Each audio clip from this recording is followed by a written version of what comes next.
if someone has the ability to control your thoughts and the way you think about your own beliefs, And you believe it. and you believe it, It's true. game over, my friend. You lost. People probably feel like they don't have control over their own life, so if they're given the option to have control over someone else's, they're going to jump on it.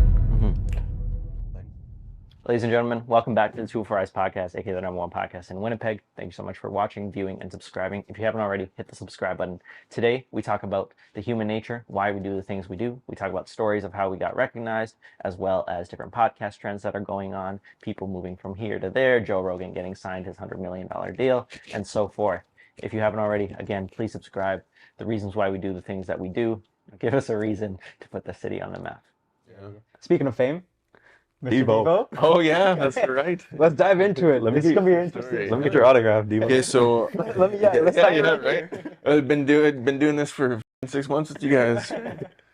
So I picked up this nice new Samsung watch, a little smart device. Who fun? Podcast money coming in. Yeah, no, I got it on Facebook Marketplace. Because you always got to find a good deal. Good deal. And I did get a good deal on this. I'm not gonna lie. I won't tell you how much I paid for it. But 900. okay, We'll bleep it. yeah, 900. Yeah. Just like, But they sell for $230. So like, There you go. whatever a good deal to you is, that's probably what I paid for it, right? Anyways, when I went to go pick it up, I met somebody off Facebook Marketplace, and he lived way out of the city, just past Selkirk, and I was like, well, I'm not gonna drive. that's a hard. Yeah, I'm not driving all the way out there. So I had to wait like a week to meet this guy, and I finally meet him at the Walmart in St. Vital, and I pull up, and as soon as I get out, like the first thing he says to me is like, "Oh, you're that podcast guy, aren't you?" I was like, "Yeah, actually I am. That's kind of weird. How'd you know?" Right? And he's just like, "Oh, my wife, she watches you all the time. She listens to you more than she listens to me nowadays." I friggin' cracked up. I was like, "Nice, man." Let's go. Yeah, I was very happy to hear that though, boys. Wow. Fireworks paying off. Yeah. Yeah. Couldn't believe it. Couple of guys sitting in a room and talking. Like, No, that's Yeah. crazy. That's a crazy story, especially someone out there. Hey, shout out to them. And like to think, I've only been on 3 of the episodes Yeah. out of the 100+ episodes we have. Yeah, Like that's pretty wild, man. there you go. Yeah. There you go. We must be making some ripples, right? hopefully. Somebody's watching. I mean, Yeah. we're continuing to do this, so Yeah. somebody is watching out there. Heck yeah. Yeah. No, it's crazy. I had a similar story. It was, I think, the first or second week going back to university. I was coming to the locker change room after working out, and I had my headphones in, right? So I'm like tuned out of like society. And some guy, I walk into the change room. He's walking out. He turns around and looks at me. He's like, "Yo, you're that Tool for Eyes guy." And I'm like, he's like, "Tool for Eyes." He's like, I didn't hear him the first time. He's like, "Yo, Tool for Eyes." And I'm like, "What's up, bro?" He's like, Yeah. "Yo, you're the Tool for Eyes guy." And I'm like, yeah, I am. Yep. And he's like, "Man, I love your shit. I've been watching it since like day one." And I'm like, "Okay, name me an episode." He's like, I don't Yeah, it's always hard when you put on the spot, right? But no, he was like, "Man, I love what you guys do." And it was just like the love, the positivity. It was just, it's great. So Well, that just feels good too, man. I'm not gonna lie. Yeah. I felt course. that made the fucking month. I was like, yeah, There you go. that's pretty wicked. I remember the first time we ran into somebody who was like listening to our pod. Yeah. And it happened. I ran into them and they were listening at the same time. It was Kayla Giesbrecht, actually. A good friend. I hadn't seen her in years, and she was walking in Walmart. I was coming back from somewhere, I don't know, and I go, "Hey, how's it going?" And she goes, "This is weird, but I'm listening to your show right now," as I'm walking. And I remember like putting a voice note in the group chat. "Yo, guess what just happened?" That's solid. It's a great feeling. It's a great feeling. Well, okay, I gotta say, I gotta point this out. Typically, when you start something, your friends and your family will support you right off the bat, but they're also some of the first people to fall off. 100%. Typically, you know what I mean? Like they just forget about it altogether, and like whatever, it is what it is. You know that they love you, so it is what it is. But like, it's funny because when you start to see like your friends are actually like putting some interest into your stuff, you're like, okay, this is actually like, I'm actually doing something here, because like they're going out of their way to, listen to it and stuff like that. They're not just like showing the support by liking it and fucking off, right? So it's nice, yeah. Yeah. Recently got a lot of like, especially after the holiday video, Yeah. a lot of love. Just a lot of love. Yeah. Like there's no other way to describe it. Just love. Just so much. Everyone just showing, and especially it's weird because like in university you see a lot of people, and most of the time that's probably one of the first thing they bring up if you haven't seen them in a while, right? I see my friends every day, so it's like they know. But if I haven't seen somebody in a while, it's usually the first thing that comes to their mind, which is great. Which is I love it. I cherish these moments because I know there's celebrities on the other end who get way too much of it, and they start to hate it a little bit. But it's great. I will welcome it. It's like the proof of concept, right? Like what Robin's saying is about the brand surpassing your own name, which is super nice. Like I would walk up to friends that I haven't seen in a while, and before they say how are you, it's like how's the podcast doing? Yeah. And I'm like, okay, like that's great. That's great. That's good. Yeah, no, the love is very felt. I mean, the podcast world. Speaking of podcast world, Joe Rogan re-signed his deal. Yeah. 250 million. Re-signed his deal to Spotify. Wow. So he originally had $100 million deal for a certain amount of years. I guess that deal expired, and he re-signed for 250 million to Spotify. And so Spotify released some numbers, and they said like viewership for podcasts over the last 2-3 years, however long his thing was up like 232%. Wow. Because he was exclusive to Spotify. And so that just shows the amount of pull that Joe Rogan himself has. That's a lot. Plus 200%, man. Plus 200% over podcasts. Yeah. Yeah, I'm sure We're in the right industry is what I'm trying to say. I'm still sure they were willing to write that check. They were like, oh yeah. And what I heard, I don't know if this is true, but I heard some people talking about it in the sense that he could have gotten way more. But this was at a time when like COVID was kind of coming around and Joe Rogan was getting canceled for a bunch of stuff. And Spotify took a chance on them and said, listen, like, we'll take you. Come on. Nobody else is taking you, so we'll take you. And he got like a lot of hate for some of the stuff that was going around. And Spotify was like, we'll take you. And so he could have gone somewhere else and gotten way more. But I don't know, this is me, 2-3 guys sitting in a room and speculating here. But he wanted to show love and yeah. Well, you know what? Yeah, and I think they stood by him at the end of the day too, right? Like they believed in his show and his podcast, and $100 million is still a lot of money. So no, of course, it comes to the idea of like, do you want to be playing on the A team? Yeah. Because I don't like this happened with a lot of Twitch stuff. A lot of Twitch people, like Twitch was like the main platform, and now they're going over to these arbitrary platforms that like not many people know of. But then the viewership is always lower. So would you rather get paid, I'll pose a question here. Would you rather get paid less and be on a mainstream platform, or paid more and be on a not so mainstream platform that you don't get heard? Well, I like that you bring this up because I keep up with a lot of this stuff because I used to do a lot of streaming, right? And then, like I was in that world, and like a lot of these big streamers, like you said, are trying to find their way out of Twitch because Twitch has a hold on the market, and they know they do. Yeah. So they're kind of like holding that above the creators' heads and not really seeing the value in the content and in that creation aspect and in that artistic aspect. And Twitch creators, they only get 50% of their subs. The other 50% goes to Twitch now. And Twitch straight up said, we're not re-signing any big deals with any of the big streamers. So like, some of the big streamers that pull most of their viewership aren't getting re-signed for these, like, you know, however many $1 million deals. So they're just like, well, I can go anywhere else and get a deal then. Like, why would I stick around here? If you're going to take 50% of my, you know, sub wages, and then you're also going to not sign me a deal, like, what's the point, right? And then, because also they're like, oh, we'll just run out more ads. But then the viewers go, oh, well, we don't want all these ads. Yeah, you're paying for it, so... It's a strange world, the deal world and going over places. I remember when Ninja, like the Fortnite guy, he went to Mixer. Yep. That just shows I don't know what Mixer is, and I'm not a huge Fortnite player. I play every once in a while. That's when I started, was on Mixer. Got a couple wins, but like, you know, Twitch was, or he was so heavily like the #1 streamer on Twitch for Yep. a long, long time. Yeah. And then he went to Mixer, which nobody had heard of at the time, I don't think. Not really. And then did a lot of his following move over? Or did he lose a lot of his following because of that? I feel like it trickled out a bit. Yeah. But it was, I mean, the return on it for him, He got kind money. of, it was worth it, right? Yeah.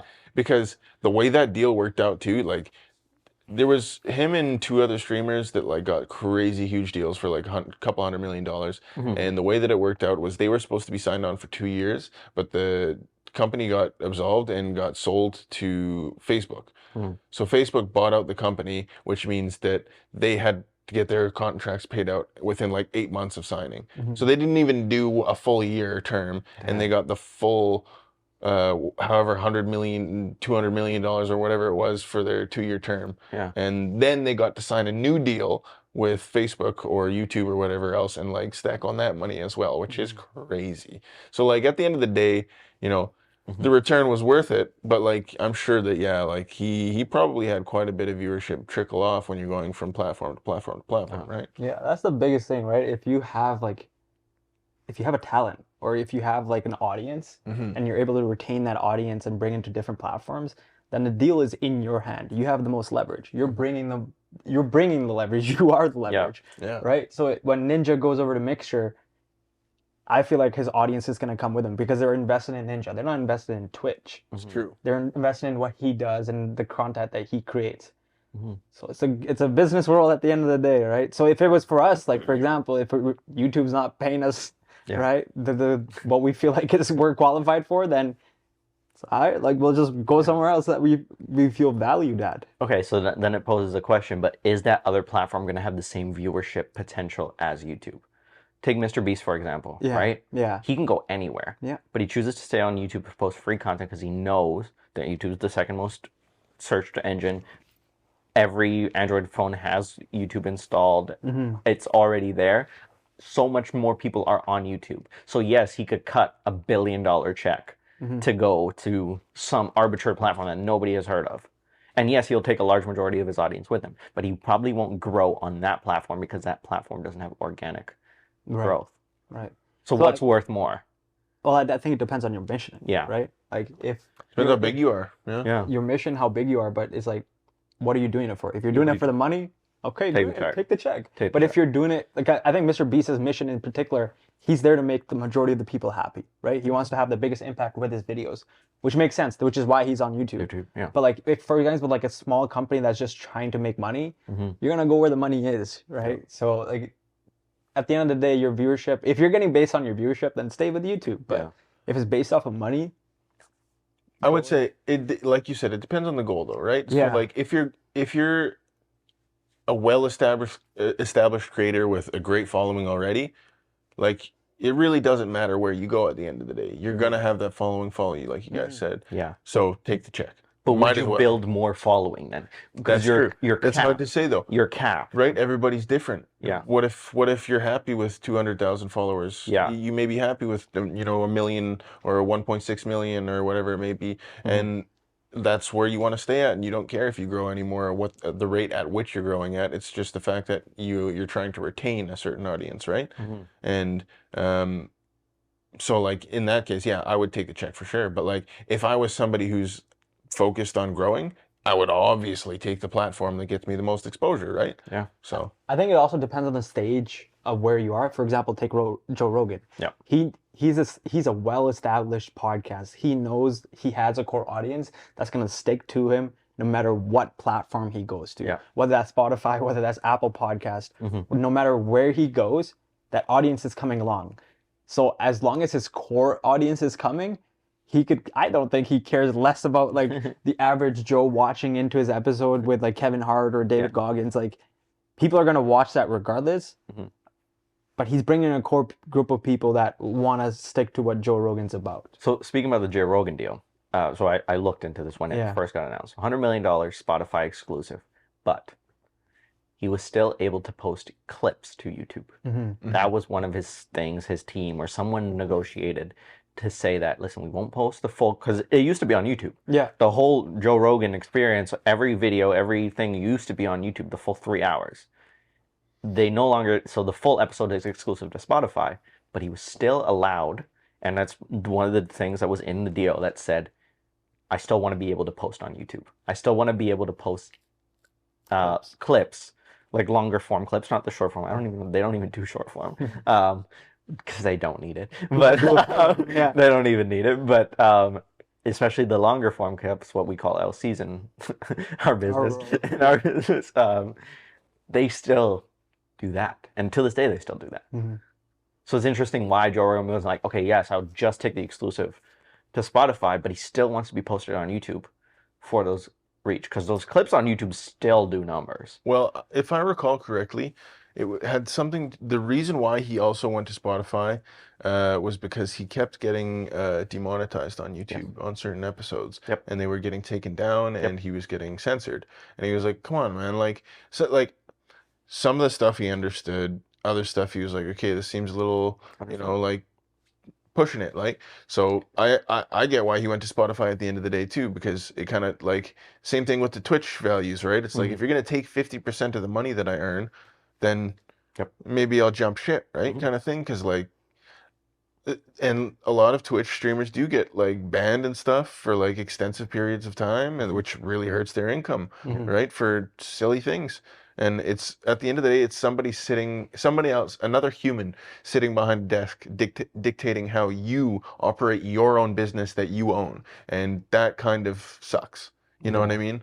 Because who that could be anybody at YouTube, that could be anybody at Twitch. And then they go home and they feed their dog, and you know what I mean? Like, why do they have that sort of power to control your business like that? I don't agree with that. You know, it jeopardizes your livelihood and how you feed your family and stuff like that. So I would definitely put that into consideration, regardless of the money, regardless of the viewership, because if I don't have a show, then I don't have a show, right? Yeah, that's what you work your life for. Yeah. So I get it. Interesting perspective. I get it.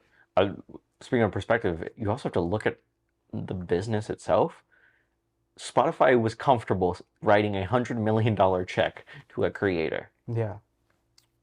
The backing of that? Like, they were comfortable. Like, some executive at Spotify was like, listen, Joe Rogan, we're going to give him $100 million. Yeah. That's a large number. But we're going to make it back somehow. Yeah. Like, and yes, they did make it back. Make it back tenfold. But that's a large, like, I personally, like, sometimes I'm like, oh, I'm going to buy a new laptop for my business, but I don't know, like, it's a lot of money. But, imagine having that meeting with the fucking investors in a boardroom. Yeah. Oh my God. We just need 100 million. That's it. Just for one guy. Just one guy. And then they sign Call Her Daddy for 60 million, like, a month later. Yeah. It's like, yeah, that perspective thing of, like, you're just adding zeros to numbers, like, $1,000 for a laptop might be a lot, but, like, 10,000 for a laptop. Yeah. Just keep adding the zeros. If you're in that position, do you the one writing the check, do you write the check? Yeah, of course you write the check. It's an investment at the end of the day, right? Like, think about why did we invest in these new cameras, right? We invested in new cameras. We bought the new technology to make it less editing for us. Yeah. We bought the new mics. Like, there was a reason, right? There is a reason why, you buy the prize hat, or you buy a new laptop to edit for prize, because it's efficiency. And you know that eventually that value is going to come in tenfold, 100%. Right? So it's well, I hope. I hope. I don't know. I don't know. It's an opportunity cost. Yes. Right? So it's, at the end of the day, the value of your money right now versus what it could be in the future. You weigh the pros and cons. It's economics at the end of the day. Like it's the same thing as buying a stock of Apple and wishing that it goes up, right? You're hoping that once you invest in Rogan, it's actually kind of crazy to put it that way. Like, everyone's a stock at the end of the day. People can invest in us. Yeah. And as long as we continue to grow, the byproduct of is Spotify grows with us. Yeah. Right? Yeah. So it's like, if I was personally at Spotify, that's a great deal. Because like, think about what Joe Rogan's doing for you. He's bringing a value of, like, probably the biggest content in terms of podcasts to your platform. Yeah. And the advertisers that follow with that, right? Yeah. So, like, because they know basically anybody. They can see is like Joe Rogan has analytics of how many people listen to him on a consistent basis. And these numbers are gigantic, first of all. And then on top of that, they're like, okay, if you come to Spotify, a large percentage of them are coming over, but they're also going to buy a monthly subscription to Spotify. Yeah. So then just do the math real quick, and Yeah. over a certain amount of time, I can see why it's justified to give. Well, look, the average student pricing right now for Spotify is like what, $15 a month? I pay 6.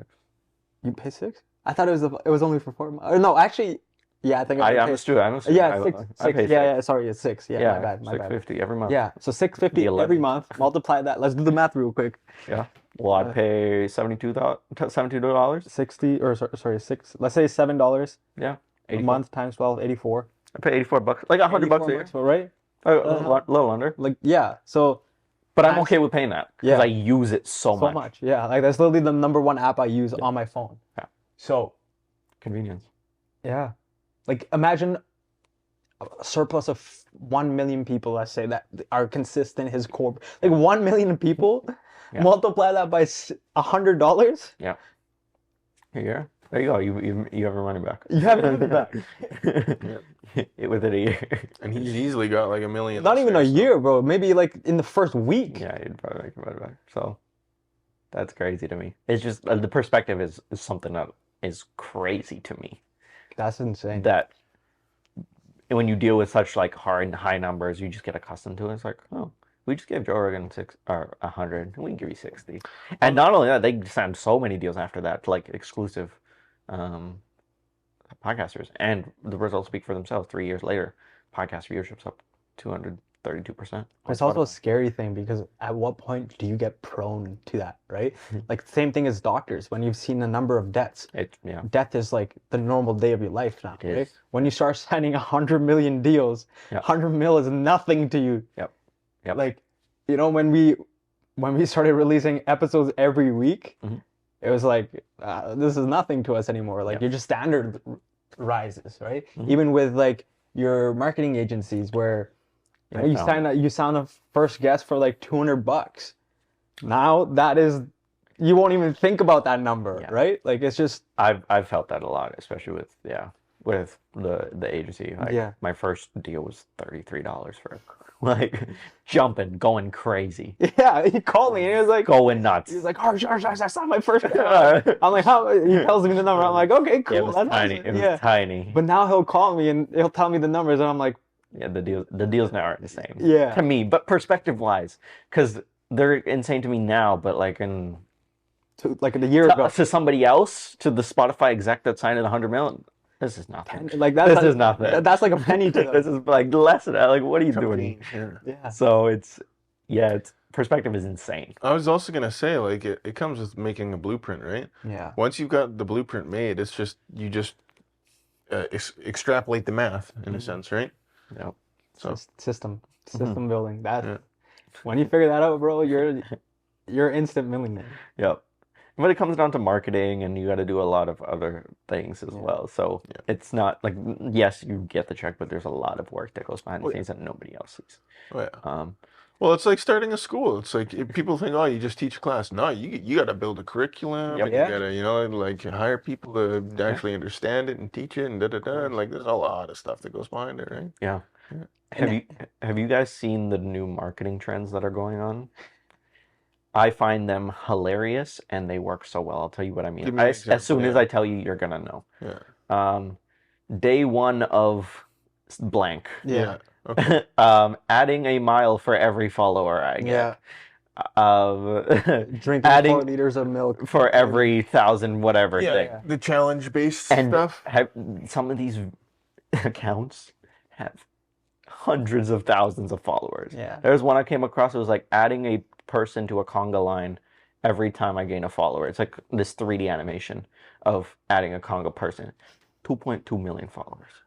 What do people? I don't know. Like, I have a theory about this. Have you seen that? I'm gonna pull them up while you guys talk. He's mining for diamonds. Yeah. I don't know if you've seen this on TikTok. Maybe it's just my page. But this guy, oh no, I don't think it was based off a follower challenge. Actually, sorry, I'm thinking about something else. Keep talking. I will find. I've saved some of them. No, there's a lot. People there's this one guy. He was like drinking. I think it was a gallon of milk for every follower or something, and then he was his first video. First video got 233,000 likes. I love the Oh athletic my ones. god. I love the He's athletic like, ones. how am I gonna drink like 233,000 liters of milk, gallons of milk? That's crazy. Like, You literally just die. yeah, The athletic ones are like, I'll do a push-up for every like that this comment gets. It's 4 million likes on a video. And they're like, ooh, I think actually. I honestly think there's a psychology behind it is that people who want to get viral have realized that like if they give task people with the ability to control someone else, such as yourself, Yep. that's a great way to put it. right? Yeah, By like giving them like, oh, you know, if you do this, like then you can give me a challenge yeah, and you can control what I do. And I think that a lot of people probably feel like they don't have control over their own life. So if they're given the option to have control over someone else's, they're going to jump on it. I'm gonna Isn't that weird? That's crazy. crazy. Isn't that weird to think about? But I think that's what the psychology is behind it. No, 100% it is. Because why do we get invested so much in sports? Right? Why do we get invested so much in reality TV shows? Mm-hmm. There's a level of aspect of, okay, if you vote for your favorite character on Big Brother, there's a chance he or she might win a certain award that gives them an edge in the show itself, right? Yeah, or like if you and your buddies cheer hard enough at the sports game, you know, Yeah. that's gonna help the team fucking win. Right? Yeah. Yeah. Like you put on the sock the right way and it's gonna help the Niners win the Super Bowl. Yeah, exactly. I found it. I'm gonna give them a free shout out, even though they don't need it. Yeah, Project Conga Line, and a bunch of my friends follow this account. First of all, why? But second of all, I will play it. Putting my followers in a conga line until we circle the earth. And that's an AI generated. Currently, we have 1,533,781 followers, which makes our line 6,135 kilometers long. Wow. But why are we all standing in a sumo wrestling pose? That is because we are now longer than China and Japan combined, including the distance between them. Send this to your friend to get a sushi treat from them, Nice. and stick around to be added to the line. Great call to action. 1.6 million followers. Why? Yeah. Why? That's insane. You're building an audience literally easy. And you have to remember, it's day 11. Day 11. In 11 days, this account has reached 1.6 million followers from making an AI-generated video Yeah. with no face, no. I don't know who's behind this, but I don't know. I was gonna say it's probably some 16-year-old kid. Just like, Probably is. just honestly. Probably could be. right. Maybe even younger. And yeah, I have a bunch of mutual people who are following this, which is first of all why, but second of It's all, a trend, right? it's working for a lot of things. I've seen another one with a chess game where it's like we're gonna make the ultimate chess game and comment what move you want, and then based on what comment gets the most likes, they're gonna make the next move. And every day they post, and again, just a chessboard, just making moves. 100,000 followers. It's interactive. 700,000 Right. followers. It's like, how do you engage the audience Yeah. to invest in your content? Yeah. Right? That's the biggest thing. Like if you do any business, how do you get people to believe in your why? Well, and like I said, people want to feel like they have an influence on something. Yeah. Doesn't matter what it is. Even something as simple as make the next chess move, right? Yeah. Right? Whoever, you know, they're rallying, it becomes a rally in the comment section, like between two comments that are, you know, fighting over the top likes, and nobody even cares what the next chess move is. They just want to just want to win the battle. You know what I mean? Like it's something to do at the end of the day for them.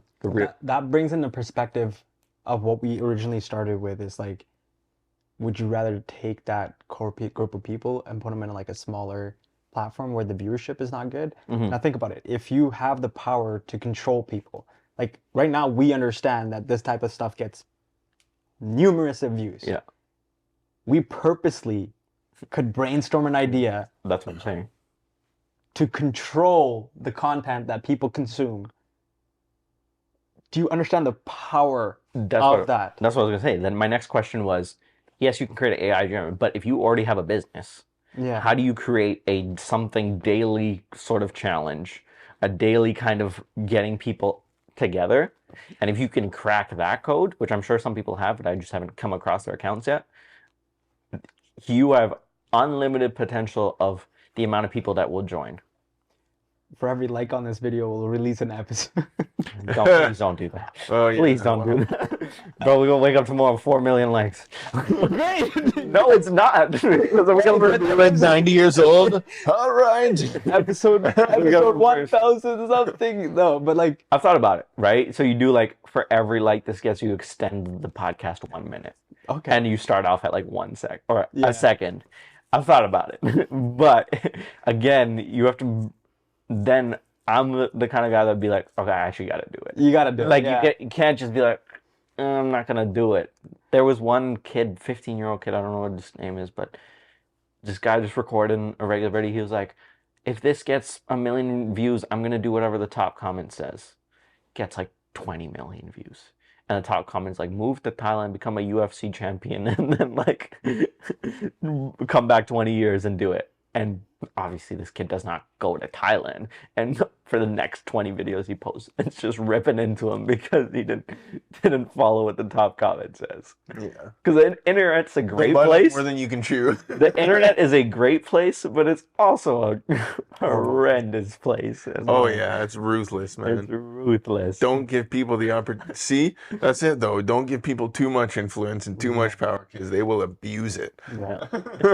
But I do find it funny that That's actually these trends are this is what I've seen in terms of It's just insane how much control the creator has on the content and the influence on people, and how much influence people have on the creator themselves. very Well, and how easily people can be influenced subconsciously. Yeah, that is Yeah. in itself, like, in any argument or in any like perspective that you have, if someone has the ability to control your thoughts and the way you think about your own beliefs, Mhm. game over, my friend. You lost. yeah. Like, if I can convince you, Devo, that you're not the best person in the world, And you believe it. and you believe it, Ooh. It's true. Ooh. I've beaten you. Ooh. That's a checkmate, man. Right? Honestly, when people say, I'm my own worst enemy, the response should be, well, I sure hope so. Yeah. You know, like, honestly, because Yeah. you don't want anyone else to be your worst enemy, because if they, like you said, yeah, if they can mess with your mind, they become your master Mhm. at the end of the day, right? Like, If they can influence your emotions, then a person becomes your master. And I know that actually happens a lot on a regular basis to almost everybody, but I remind myself about that on a regular basis. When I get angry in situations and frustrated and I get worked up, I remind myself, wait a second, I'm allowing this person to be able to control my life. like think I'm about giving it. them that power. When you're the best way, and I think to put this in really in perspective, I think we've all shared this experience maybe once in our life during school, right? You're teaching. This was also a TikTok that I saw. You're teaching someone what 2 + 2 is, right? We've been taught fundamentally from kindergarten. We've been taught 2 + 2 is 4. Yeah. Right? There was probably once in a lifetime where you were probably sharing with someone 2 + 2 is 4, but they're like, wait, maybe it was 5. And you're like, wait a second. When they make you rethink, you're lost. Like, that much power is insane. Mm-hmm. That's true. Yeah. And it comes out of what is real and what is not. Yeah. What have we been taught versus what is actually real versus. Well, have you ever been in a situation where, like, somebody will ask you a question and you'll respond sure of yourself, 100%, you would never doubt yourself, you know it. Mhm. But then the second that they question you, You're like, oh, you're maybe. like, wait a sec. Am Am I? right? Yeah. Yeah, you're like, Is it 2 + 2 is 4? Or yeah, is it 5? Like, yeah, you're like, wait a sec. Oh, am I right? Mhm. Because, like, it is weird how that can happen, hey? Especially when you're, like, you know it, like, Yeah. you're positive. Yeah. But, like, at the end of the day, that's kind of a funny nature of life, in a sense, because even with, like, science, where, like, science is definitive because we have the math behind it, but that's just not the way science works down to its core at the end of the day, because things are always changing and we're always discovering other things to contradict other things. And, like, there are so many nuances and, like, quirks and all this kind of other things that, like, play into life that we just don't put into perspective or we don't take into account. And, like, that, yeah, it's interesting. So then is life just a game of balance of power then? I think so. Probably. Yeah. Yeah. Who has it? Who wants it? Who's gonna get it? And so if someone has the ability to stay in their opinion, believe in their own like thoughts, those are the top 1% of the world. Yeah. No. I like to think of it more, instead of using the word power, I like to substitute it with the word energy, because when you say power, you're kind of putting that into a small confined box of like I have something over someone else, Right. right? But when you use the word energy, it's more in the sense of understanding that no matter depending on how I decide to use my energy and how I let other energy affect me, that is how the result will pan out, if that makes sense, right? Because if somebody has power over you, it's just because you allowed them to exert their energy over you. It's exactly what your grandma said on the podcast, Yeah. Maxine. Isn't that interesting? She said that exact same thing, and it was people, or like life stuff's gonna happen in your life. It's your ability to react to stuff that happens in your life. Exactly. That dictates how your life goes. It's how you take that energy and how you utilize it. Yeah. Because if somebody wants to, like, okay, so somebody super, rich, they want to buy your property, you can cave and you can fold and you can cower and go, okay, I guess so. Yeah. Or you could go, no, I have the deed to the house. You're not buying my property, and why would I sign it to you? Yeah. You know what I mean? Like, sure, they have lots of power, it seems like, over you because they have way more money, but like, it really, at the end of the day, it's about how you deal with the situation, right? Mm-hmm. This makes me think of a analogy which I heard somewhere, and I'm probably gonna mess it up, but I'll try my best. If you put 5 monkeys in a room, and you put a ladder and you put a banana on top, okay? So every time a monkey climbs up the ladder, grabs the banana, the rest of the monkeys get shocked. Okay. And then they all get mad at him. Okay. So then the next time a monkey tries to go up, the other monkeys beat up that monkey because they don't want to get shocked, even though they want to grab the banana. Okay, that happens a couple cycles. Every time someone tries to get up, all the rest of the monkeys go, stop, stop, stop, and just beat each other up. Right? Hypothetical situation. Then they take away one of the monkeys, okay, that knows this rule of life, whatever. They take away the monkey. They add a brand new monkey. That brand new monkey is hungry. So he starts climbing the ladder. But when he climbs the ladder, the other monkeys that know the rule start beating the shit out of him. And he's so confused on why. But he doesn't want to go up the ladder again because he's going to get his ass beat. Yeah. So then they remove another one of the monkeys. And then they go up, the new monkey goes up the ladder, but all the monkeys that know the rule, plus the monkey that doesn't know what happens when you go get the banana, beat up that other monkey. And slowly start, you do that over generations and generations, you remove all the monkeys that originally knew what happens when you get the banana, and nobody goes up the banana. Because they're just wired to beat up they don't know what the results are. They don't know what happens when you go and grab the banana, if you get shocked, if you don't, even if you turn off the shock afterwards. They just know it's bad. They just know that it's bad because they've been engraved by society, by other people. And so if you take that analogy and apply it to our thoughts and our life. Once you kind of like break that cycle, and like, so for instance, with the monkeys, if like you were to like, none of them were to get shocked after all of the ones that originally got shocked left the cage, and eventually you were just like, you showed them, like, it's okay. Or it takes one monkey to have the courage to fight the rest of them. Yeah. And get up and actually have the banana and nothing happens. All of a sudden, every monkey is climbing that ladder. Yeah, exactly. To get that banana. But then they're fighting over the banana. But then the perspective switches like that. Of like, hey, why were we fighting for that? It's true. Like, why? It brings it back to, no one thought running a mile under 4 minutes was possible. Yes. Right? No one. Like, no one thought it was no one thought it was, like, possible. They had science articles written of, like, the maximum life, or the maximum speed that a human can run is nowhere close to 4 minute mile. Yeah. There was written articles that published in papers. And so one guy just went, I wish I remember this name. I had to remember it. Anyways, I can't remember the name right now. But that one guy came close. I think it was, like, I don't think he ran flat 4 minutes. It was, like, a little bit over. But that gives someone else the hope to do it. Yeah. And they did it. And so then from there, the reason was, I think it was because back then science didn't know that our hearts could function at that higher rate or pump like your the blood levels to whatever you gotta do. I don't know, engineer. I don't know this shit. Yeah. They didn't think the body could handle Yeah, it. they didn't think the body could handle it, but until someone proved it wrong. And then as soon as someone did, Look at how many that's people. the normal. Like the Yeah. college athletes, like professional athletes, 4-minute miles, like that's the norm. That's the normal. Now we have David Goggins. Yeah. The same thing with the two-hour marathon. Yeah. Elliot Kipchoge. Yeah. No one did it before. Yeah. Right? Yeah. But that was also very controlled environment. Yeah. So, but until somebody does it, like, realistically, again, nobody thought you could get on it. Yeah. But no, someone beat his time. Yeah. Can't remember his name. I think it was one of his like athletes that he trains with. Yeah. So like someone beat that originally he ran I think it was 1:59, somewhere close to that. And someone beat that. Wow. Which is insane. To be able to run that fast is I mean, you'll be doing that in a couple months. I mean, I'm not saying I'm running a sub-2 marathon. That's insane. No. I can't even run a sub-2 half marathon, let alone a sub-2 full. That's the power of social media, people to influence our behaviors is insane. I have a real life example. So last year I ran the marathon, right?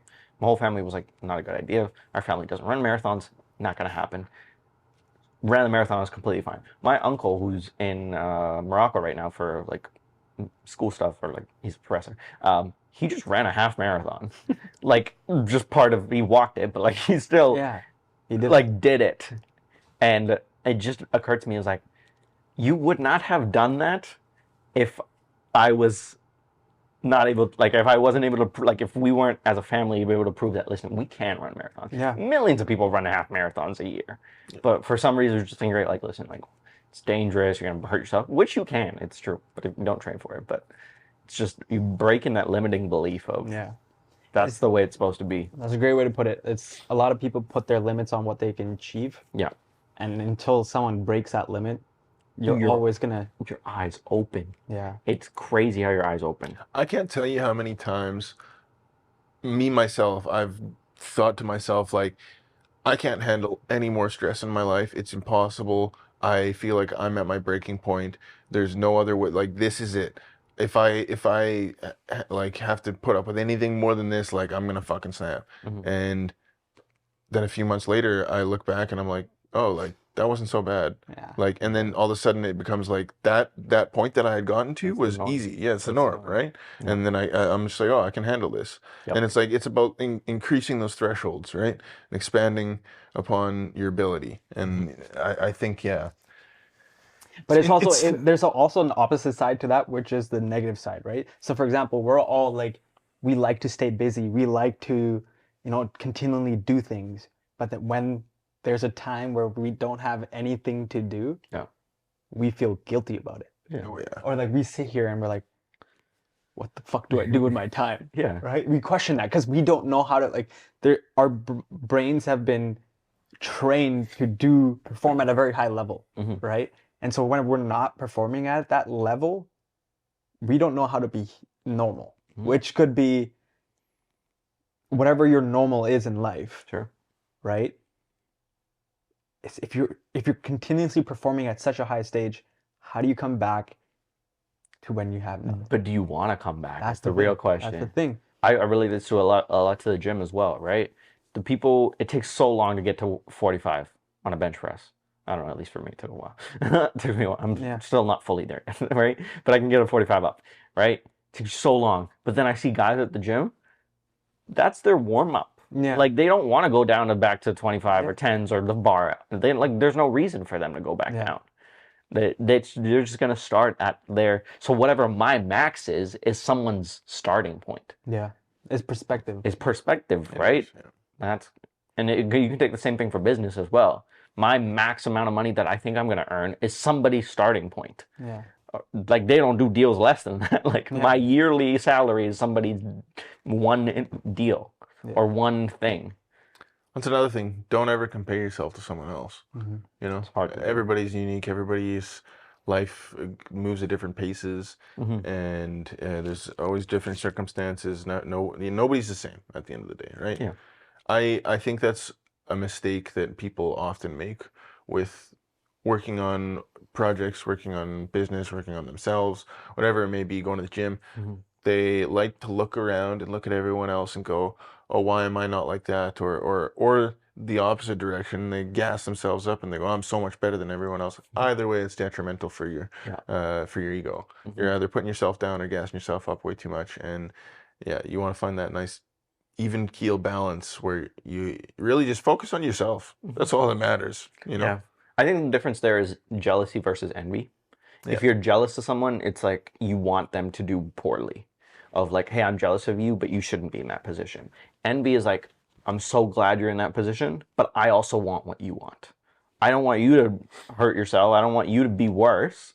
I just admire why you're there, and I also want to be like that. I can't remember where I saw this, but I saw a perfect explanation for the differentiation of the two that I'd never seen before. It was more, I guess, a definition. But jealousy is when you have something that you don't want anyone else to have, and envy is when someone else has something that you want. Exactly. Yeah. Yeah. I'm never jealous of anyone because it implies that I don't want them to have what they have. Congrats, you got there. Congratulations. Like, way to go. But I'm also envious of like, I also want that too. So yeah, I mean that is a part of like goal setting, and like obviously you want to have something to go off of, right? Yeah. But like then you got to think about like the Muhammad Ali's and the Ronnie Colemans, and you know, like where was their blueprint? You know what I mean? Like those they made it. They made the blueprint, right? So like what drove them? What was different about those guys that set them apart? And I think it is, like I said, it's they focused on themselves. Yeah, that's true. Right? That's true. And they really, they didn't go, oh, like I want to reach the mark that guy got to. They said, I want to see myself hit that guy's mark in this period of time, but my ultimate goal is to be the best of the best and do like, this is where I'm going to be, kind of thing. And then they start focusing on how am I going to get there? They put all their energy into what do I have to do and take the full responsibility, instead of being like, oh, you know, like, you know, I'm not there because, you know, I'm not doing steroids like that guy, you know, like, and or whatever Excuses, it is, right? Like, yeah, exactly. Yeah. Then the excuses come in and all that, right? When you really focus on yourself, if you let yourself down, you let yourself down. Yep. It is what it is. But like, if you set that bar and you don't reach it, then you're just like, you start to get that ego sets in. You're like, oh, damn it, right? It comes down to your purpose and your why. Yeah. If you have that, you don't need anything else, right? That is your core fundamental value of why are we here on a Saturday morning recording a podcast? Yeah. Right? Why? Like, anyone know why? You don't know why? Do you know why? Honestly, I couldn't tell you exactly, but I kind of worked it down to like, gives me life skills, which is good. Which is good, because your why is like love. When you truly love something, you're not able to articulate why. Yeah, that's right. You're not able to articulate. Like, it doesn't make sense to articulate why you love something or why you do something, because the average person that isn't going to comprehend, right? And so, why do you love this girl? Or why do you love this guy? Right? You're not able to explain, oh, I just know the feeling. They're just a great human. Like, you generalize it in terms. Yeah. Why do we do this podcast? We're not able to say why. Yeah. But on a connective, mutual level, we know why. Yeah. We know why. And maybe that's chasing something. Maybe that's, you know, trying to put out the best content for the city, trying to grow whatever you're trying to do. We know the why. Sometimes you don't have to articulate it. As long as you know your why is different from the rest of the people. That's where you come in, where the comparison is like, as long as you stick to your why, everything else is going to function out the way it's supposed to be. Yeah. Just to full circle this real quick. The why is, so the person comes up to you and says, yo, I saw you on the show. Yeah. The why is, so when you run into someone for the first time, they're like, yo, listen, just watch your show. It was the best thing ever. It made my day. It's one of the reasons. It's one of the reasons. Yeah. Just a full circle moment right to the beginning. Everything starts and ends with your why. And on that note, I think this is the best way to end off the podcast. If you haven't already, hit that likes up button, hit that subscribe button, because majority of you aren't even subscribed. And until next time, Ridiculous. peace. Yeah, that was good.